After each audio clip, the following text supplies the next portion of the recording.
What's up, everybody? How we doing today? I'm going to switch things up a little bit today, but I want to talk about Miles' 70s period, really from In a Silent Way 69, Bitches Brew, On the Corner, just the stuff that happens up until his first retirement, as it were. I first want to draw attention to a record by the great tuba player Ray Draper, and he had been in jail for 7 years for heroin, a long time. And when he got out of jail, he puts together this jazz fusion crossover band, and it's got great musicianship. It's a real crossover fusion record that doesn't get really recognized, and it probably deserves a little more attention than some of the records that get all the attention yet.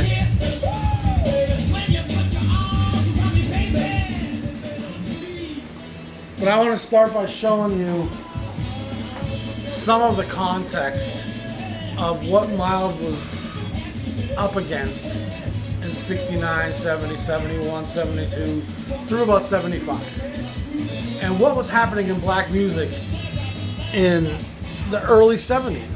And the best way to help people understand that is just give you some context and show you some music. And there's a lot going on in black music in the late 60s. But it really is. And for those of you who don't remember, I DJ'd in the black community for a long time in Minneapolis. I got to know the music really well. The 60s, 70s, 80s, 90s. And it was kind of the doorway that opened me up into a deeper understanding of jazz, because I recognized that the message that Chuck D had in Public Enemy was the same message that Curtis and Marvin had. So thus far, it must be the same message that Coltrane and Mobley and Morgan and Clifford Brown have. They got to be saying some similar things. And from all of my exploring and digging into jazz and people who know people in the jazz scene, it's absolutely true. This music was emoting things. And when jazz goes into the 60s and the vocal stuff of the soul singers starts to happen, it takes the power and the megaphone out of jazz's hands. And even though the message was coded, people still felt it and heard it. And so now that message was in Sam Cooke's hands. You know, he was singing it, Donny Hathaway. And the words were coming out now after civil rights. And jazz suddenly lost its amplification. Its voice is now in the wilderness. And jazz was already splintering, but I think this really pushes that splintering even to a greater level. So obviously one of the big fulcrums in black music is the assassination of Martin Luther King. April 4, 1968, if I recall. And his passing away, his assassination, I think breeds a new militancy and desperation and honesty and a certain amount of we don't give a fuck anymore in the black community. When a man can preach nonviolence resistance and still get shot down in a hail of bullets, when a man can have a dream of equality by peaceful means, and don't get people wrong, Martin Luther King knew that violence might have to be part of the solution. You know, he's not ignorant to that. He was hoping we could go a different direction, but they rarely open the gates up to the mansion and give you the keys of the Ferrari when you're the hired help. You might just have to take that Ferrari for a spin. But the assassination of Dr. King really changes the landscape of black music across the board. Rock, jazz, R&B, soul, funk, and the doors just kind of spring open. And Miles Davis has just come through the shorter second grade quintet years. They've covered some very interesting, complex, beautiful ground. But there was no question that the interest was waning in what he was doing. And when he was playing at festivals it killed him watching people dancing and shaking their hips and tapping their feet and nodding their heads to not him. And as great as that second quintet was, it's very on the edge sonically, and it's not really avant-garde, but it's not straightforward funk. Let's dance to the music, Sly Stone.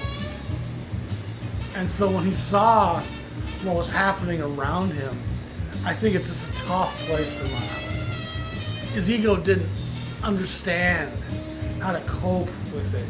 So that being said, let's take a quick dive into what's going on in the black community musically throughout the late 60s and the early 70s. And there's some great stuff. A lot of stuff I've DJ'd endlessly. So guys with kind of a jazz lineage of their own, like Gil Scott-Heron, were making some incredible records. Vocals, some instrumental stuff, conscious message.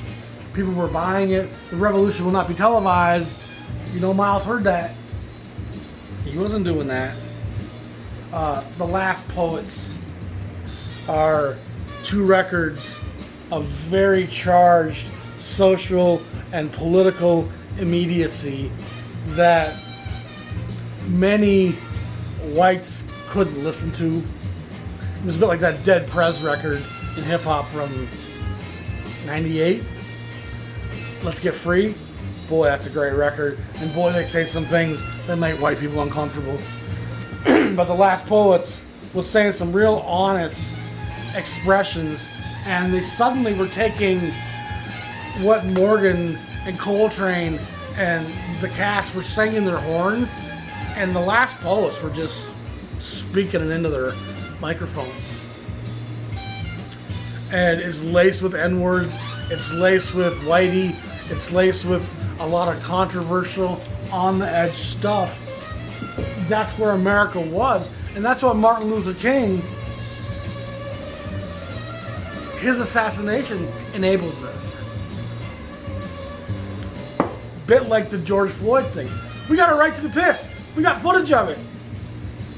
We seen the guy's neck, couldn't breathe, die. We can be a little charged. And you can't say too much to us right now. So one of the real first luminaries in terms of adding a message to the music was Sam Cooke.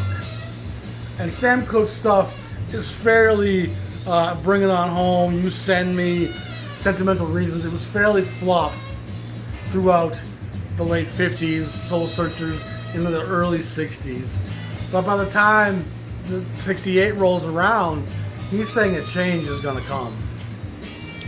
One of the great soul songs of all time, and its lush orchestration with the strings, it can make you move to tears, and yet it's a charged message.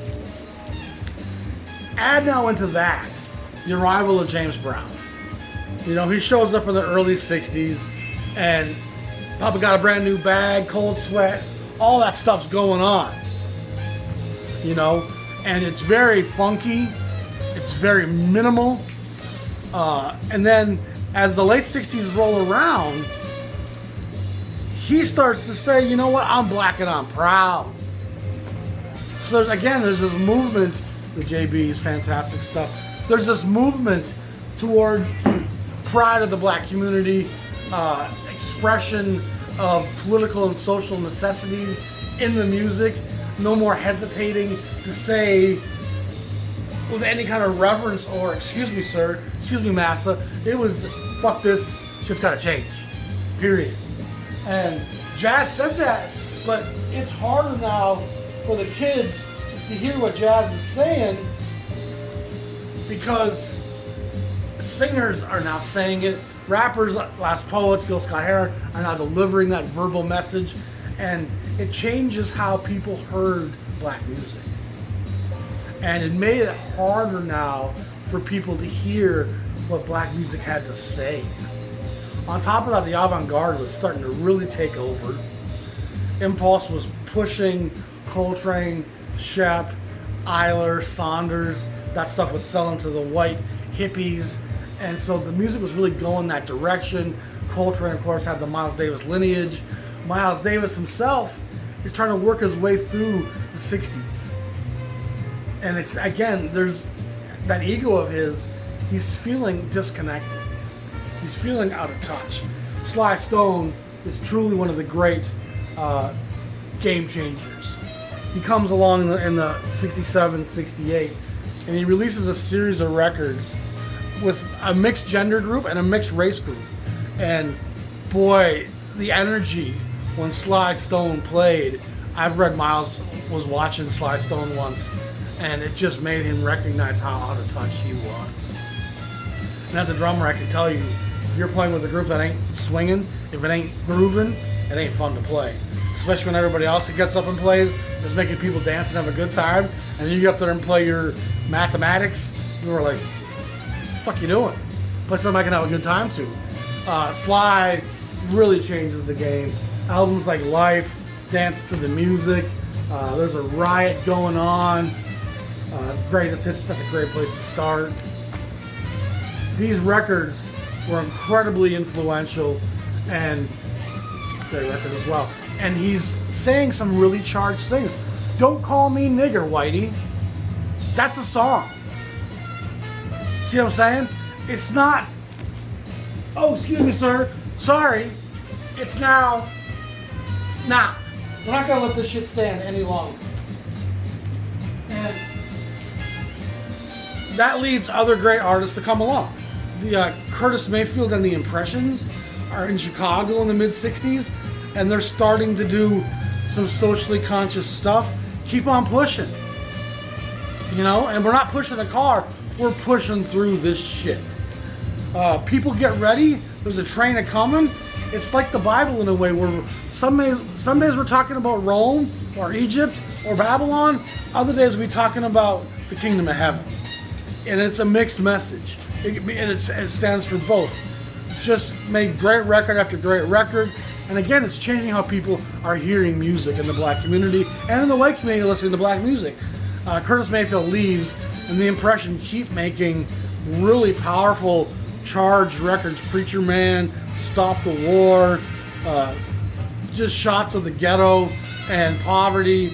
And again, this is not how things are supposed to be. I finally got myself together. Look at that neighborhood. This is what you gave me. And then Curtis does some fantastic solo records here with the Roots record. This one's just called Curtis, I believe. Fantastic stuff.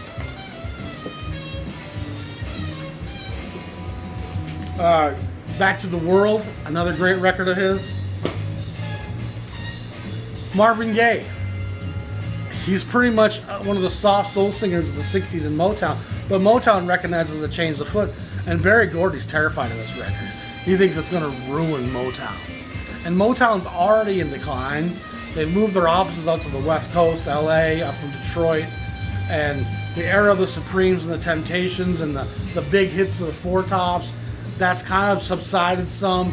The Temptations and the Four Tops are now making records that are a little more psychedelic, crossover. They're starting to be conscious, but Marvin Gaye really pushes the envelope here with what's going on. One of the greatest records ever made. Let's Get It On was a very open sexual message. Stevie Wonder, Music of My Mind, Talking Book, Intervisions. He's making records that are changing the game. Stevie Wonder, they're just fantastic stuff. Donny Hathaway, Isaac Hayes, Hot Buttered Soul. These guys are making records that are, again, it's challenging the perceptions of black music for everybody. And then it just keeps going, because Isley Brothers start making records like Brother, Brother, Brother. The OJs, Backstabbers, For the Love of Money. They start making records that have more of a consciousness to them. Charles Wright and the Watts 103rd Street Band from South Central LA. Express yourself! That's not saying let's be silent. It's saying let's have a movement. And this isn't no Black Lives Movement, Black Lives Matter, that's a little bit canned and precocious. There's no way this is a grassroots movement spreading around the world quite the way it is. There's something a little fishy with it on some levels. I agree with a lot of what it has to say, but it's trying to incite people. It's trying to inflame people. And again, the puppet is pulling both arms, the puppet master. So left and right are both kind of like, oh, look at you, you're a puppet. Oh, look at you, you're a puppet. We're both puppets. Both sides are being led, dangled, played. Great group from the West Coast, the staple singers, who start off very much in a gospel tradition. By the time the 1970, 71 rolls around, they're doing stuff like Respect Yourself. See what I'm saying?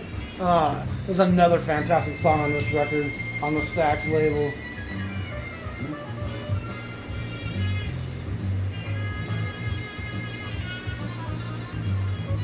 I'll Take You There. I'll Take You There. Great stuff. Absolutely great stuff. Staples do a number of great records from this era. Be What You Are.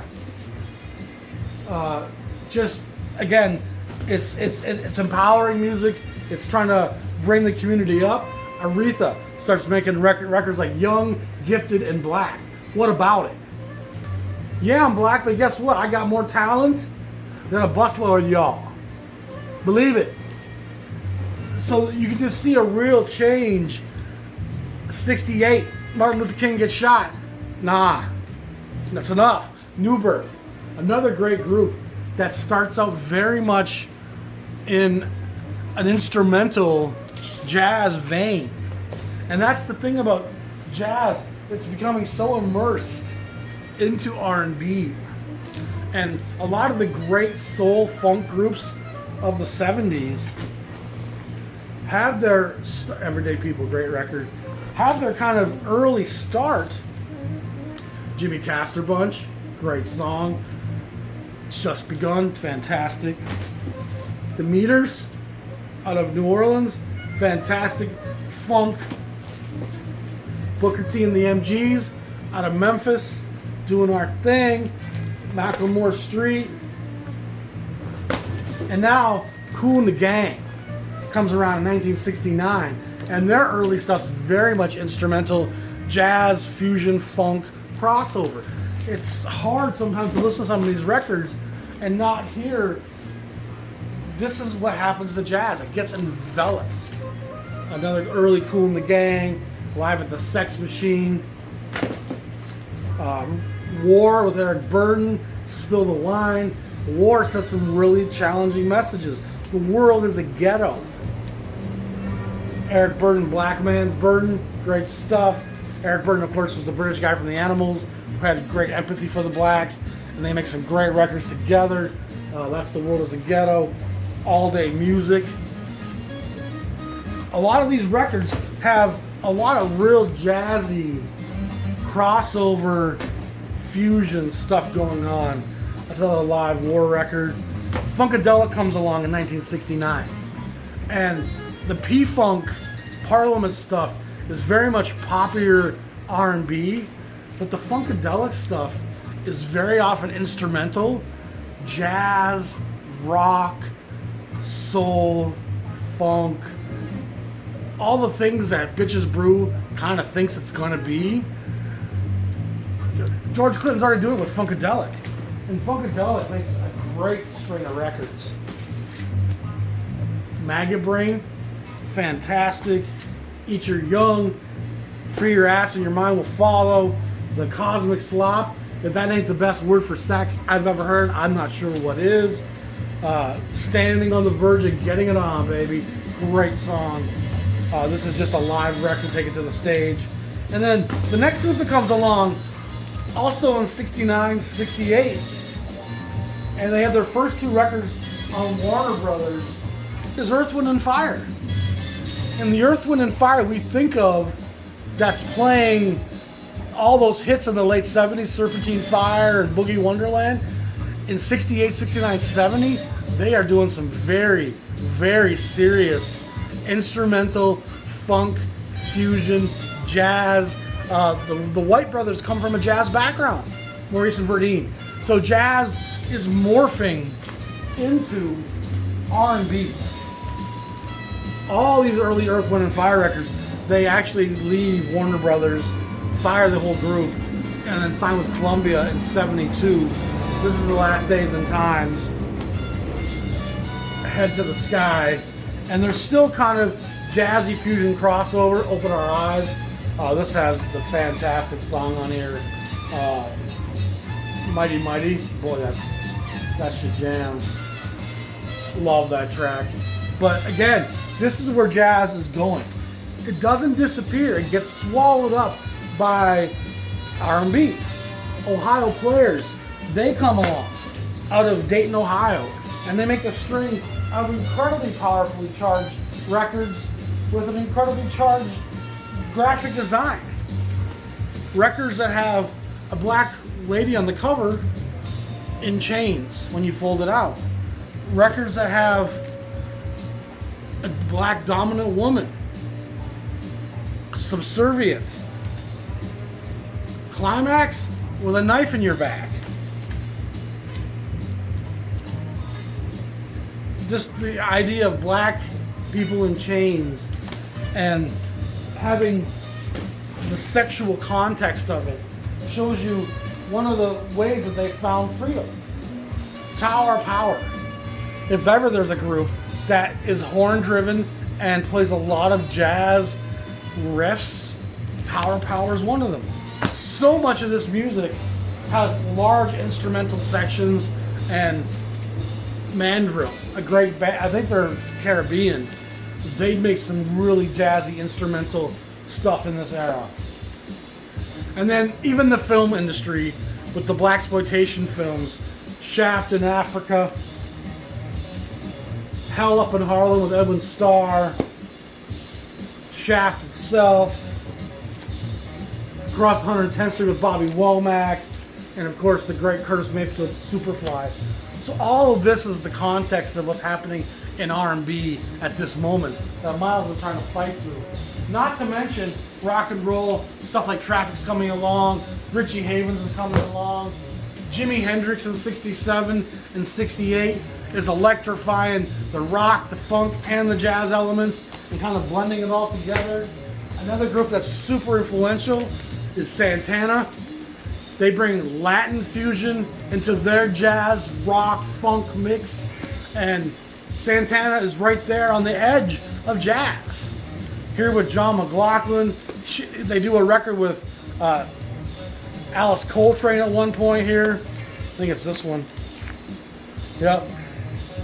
And then, of course, this live 4 records there from Japan, Lotus. So rock and roll starting to really embrace this same crossover, and then even jazz itself. Records like Electric Bird and Donald Byrd Fancy Free. Miles isn't out there alone hearing the writing on the wall. Miles is part of a wave of change. Herbie Hancock, Fat Albert Rotunda, Juan Dishi, Crossing.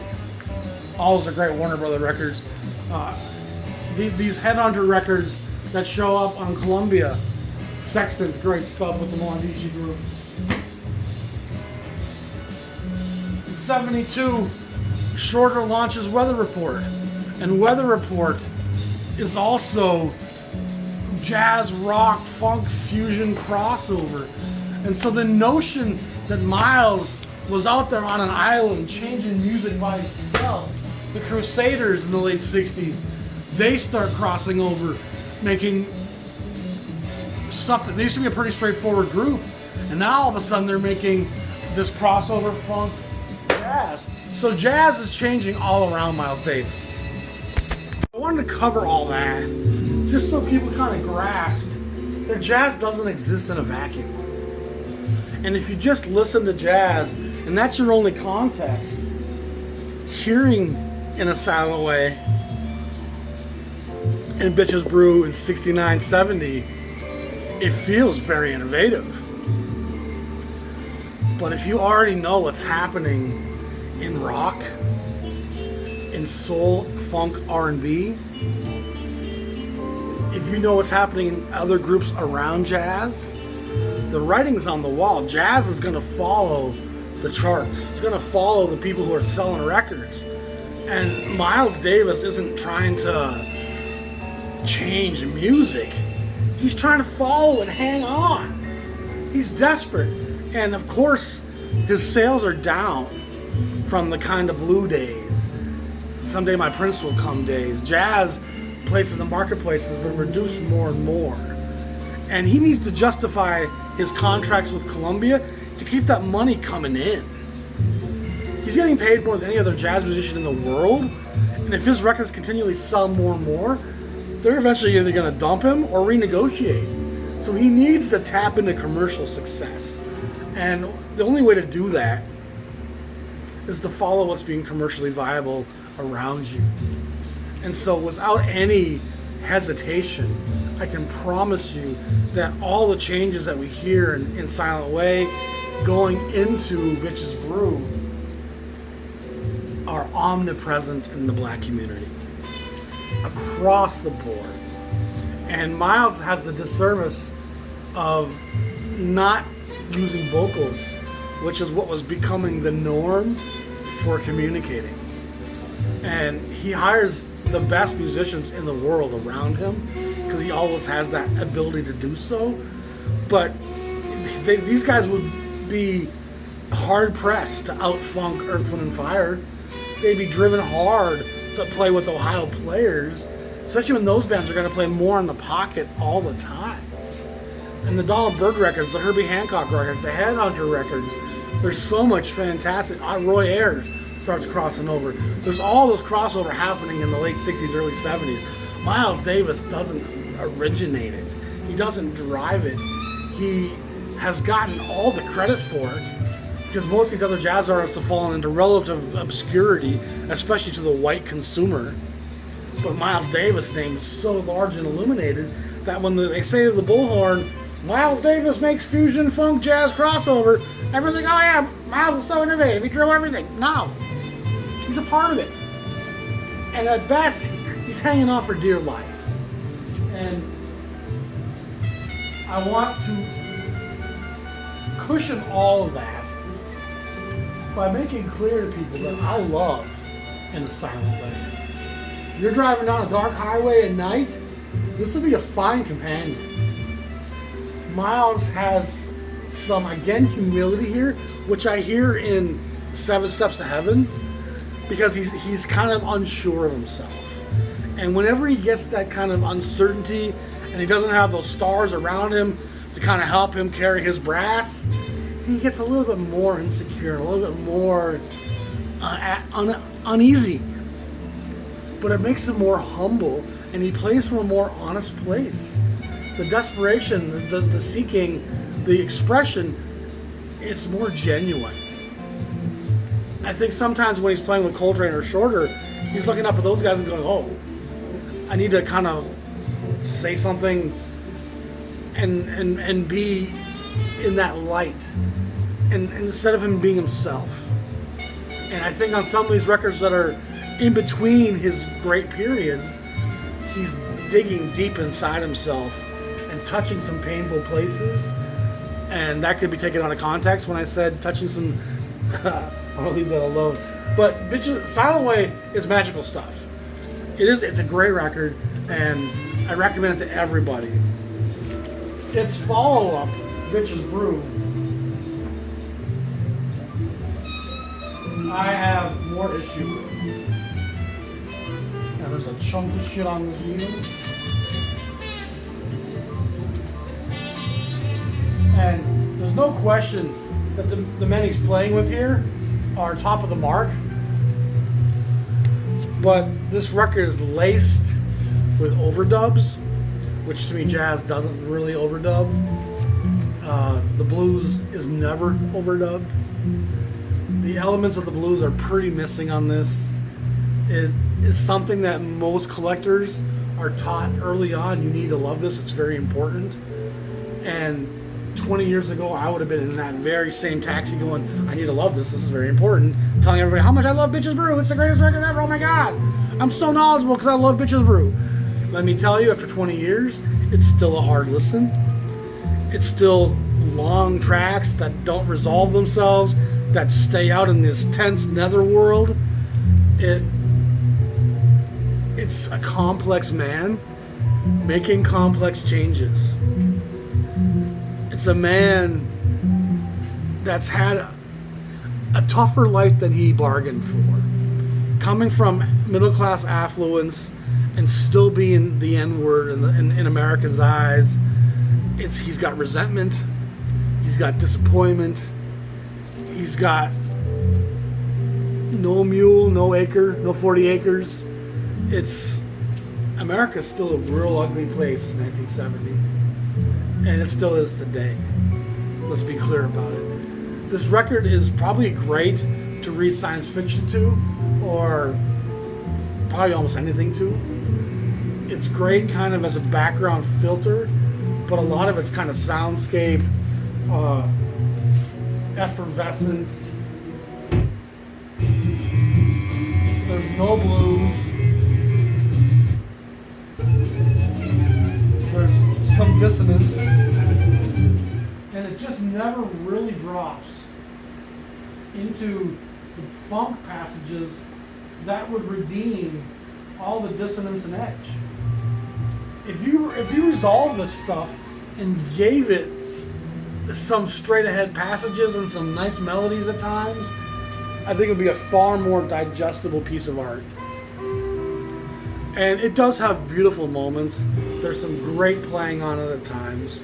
But I said, like, Pharaohs Dance, I think has 60 overdubs or something that I read. This is an incredible number. And there's nothing less jazz than overdubs. So this is 69, 70, 71. This record, Circling the Round, comes out. And Columbia is just kind of struggling for material to put out in their jazz catalog. And this is material that covers 57 to 70. So it goes back to his very first stuff at Columbia.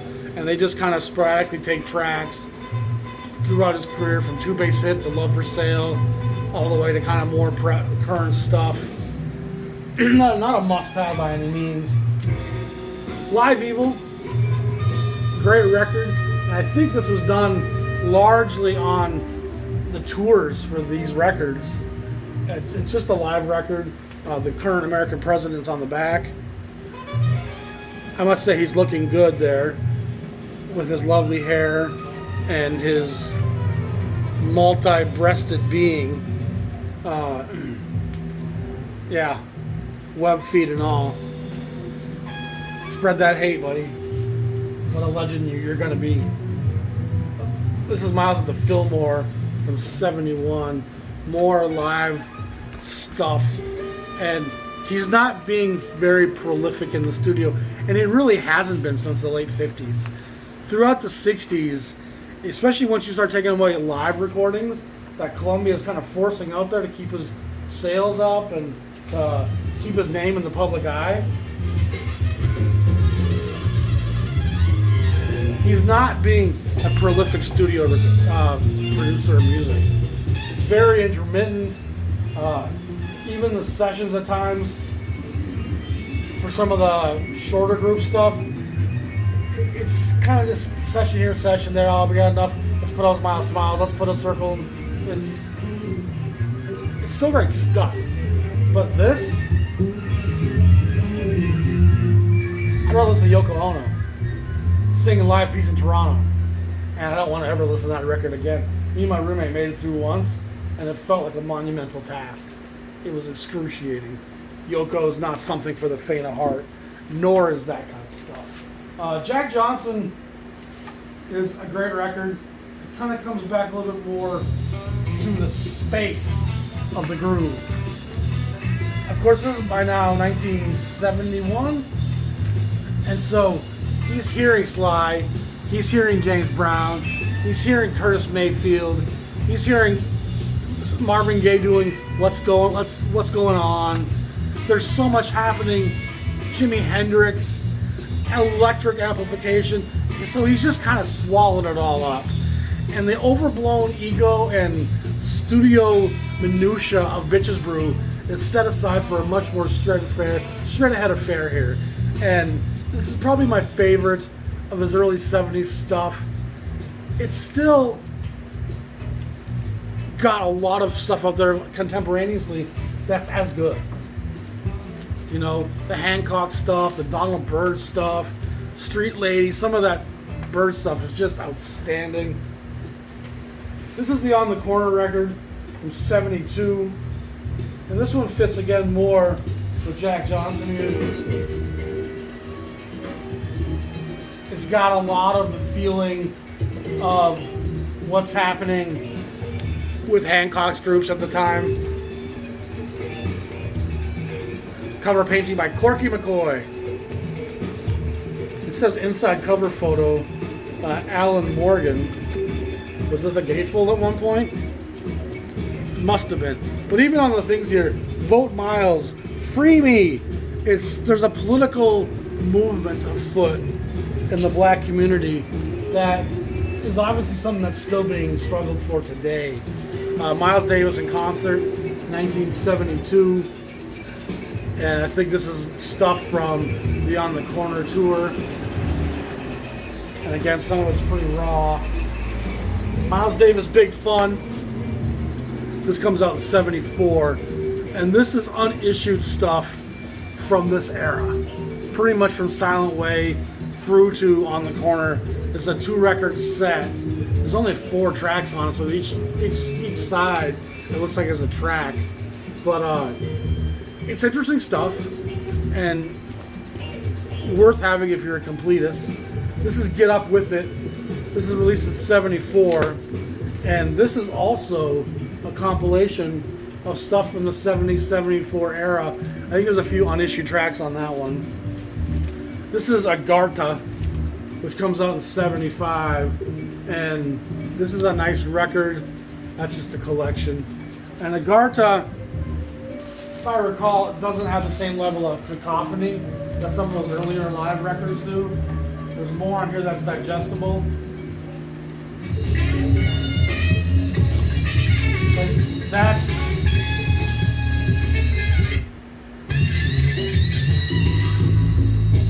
very Hendrixy rock.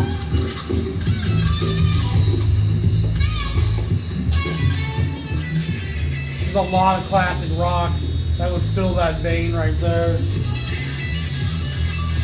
Sly Stone got some stuff on the Riot Going On record.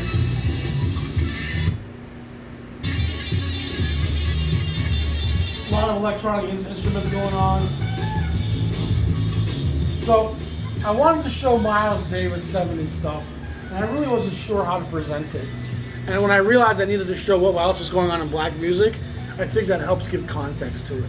When you hear James Brown, when you hear Sly Stone, when you hear Jimi Hendrix, when you hear all the things happening around R&B, soul, funk, early Gil Scott-Heron, the Last Poets, all of it's challenging Miles to somehow earn that money and validate his place as jazz royalty. And he does some classic stuff from In the Silent Way to Jack Johnson, and he makes some records that, for me, get a lot more credit than they deserve, like Bitches Brew. And some of those live records are just, they're not listenable. It's very painful stuff. And they have moments where they come up for air, but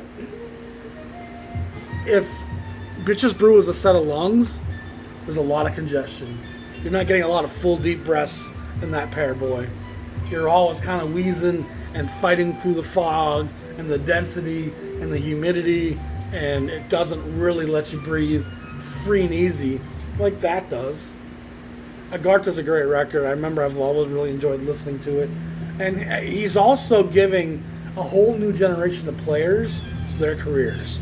By now, Hancock's doing his own thing, Shorter's doing his own thing. You know, all of his old members have all moved on to Coltrane's dead.